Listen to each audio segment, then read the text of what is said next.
রাজধানী গুলশানে নানা বিষয়ে ব্রিফ করছেন গুম সংক্রান্ত কমিশনের প্রধান মইনুল ইসলাম চৌধুরী। আমরা সরাসরি চলে যাচ্ছি তার বক্তব্যে। বাহিনীর মধ্যে কতিপয় লোকজনের জন্য এই গুম সংক্রান্ত বিষয়গুলো ঘটেছে। একটা বাহিনীর ছত্র ছাড়া কি কতিপয় লোকজন এই কাজ করতে পারে? না, ওটা তো না, ওটা তো উপর থেকে বলা হয়েছে। ডেফিনেটলি এটা তো কমান্ড রেসপন্সিবিলিটি আছে। এবং আমরা আমাদের ফার্স্ট রিপোর্টে বলছি, মানে ইন্টারিম রিপোর্টে, যে ওইটা from the highest level of বিজ অ্যান্ড পলিটিক্যাল গভর্নমেন্ট।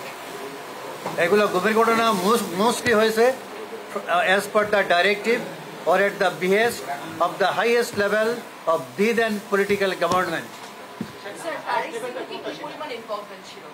আমরা পাচ্ছি এখন তো শেষ হয় নাই, শেষ হইলে বুঝতে পারবো, কিন্তু পাচ্ছি আমরা বললাম আমরা বলছি এগুলা আমরা পাচ্ছি তো বললাম তো আমরা পাচ্ছি।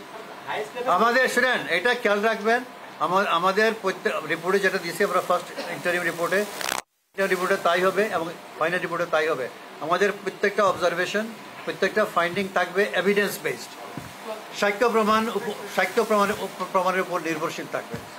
আমরা সবগুলো থাকবে এভিডেন্স বেসড, এভিডেন্সের বাইরে যাওয়ার কোনো সুযোগ নাই। যদিও ট্রায়ালটা হবে by the ICT on the base of the chargesheets given by the investigating team of the ICT. তাদের তো ইনভেস্টিগেটিং টিম আছে, চার্জশিট দেওয়ার দায়িত্ব তাদের, এটা আমাদের না। কথা বুঝছেন? আমরা আগের মিটিংয়ে আমরা বলছি, প্রেস কনফারেন্সে বলছি যে এই কমিশনটা একটা ফ্যাক্ট ফাইন্ডিং কমিশন, ওইটা আপনার ইনভেস্টিগেটিং এজেন্সি না বা প্রসিকিউটিং এজেন্সি না। Clear? But they may make use of the materials that will be reflected in our first interim report. হ্যাঁ, আমরা যাবো। এটা তো it's a continuing process, it's an ongoing process. যাবো আমরা।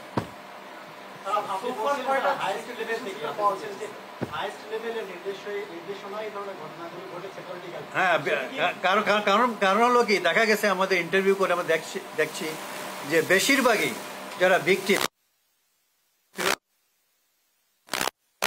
কোনো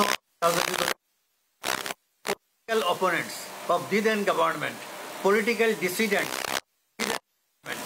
সেই কারণে এগুলো ঘটছে। আমরা অ্যাম্বাসেডার মারুফ জামান, উনি তো রাজনীতি করতেন না, উনি ছিলেন অ্যাম্বাসেডার, বাংলাদেশের অ্যাম্বাসেডার ছিলেন, উনি ছিলেন কাতারে, পরে টু ভিয়েতনাম। ক্লিয়ার? এবং আপনার ভিয়েতনামে যাওয়ার পরে 2009 সনে আপনার তাকে রিকল করা হয় বাংলাদেশে। তারপর উনি অনলাইনে লিখতেন, অনলাইন প্ল্যাটফর্মে, ফেসবুকে উনি লিখতেন অ্যাগেন্স্ট দি দেন গভর্নমেন্ট। লেখার সমালোচনা করার কারণে ওনাকে গুম করা হয়। উনি চিন্তা করেন উনি একজন এক্স আর্মি অফিসার এবং একজন এক্স অ্যাম্বাসেডার।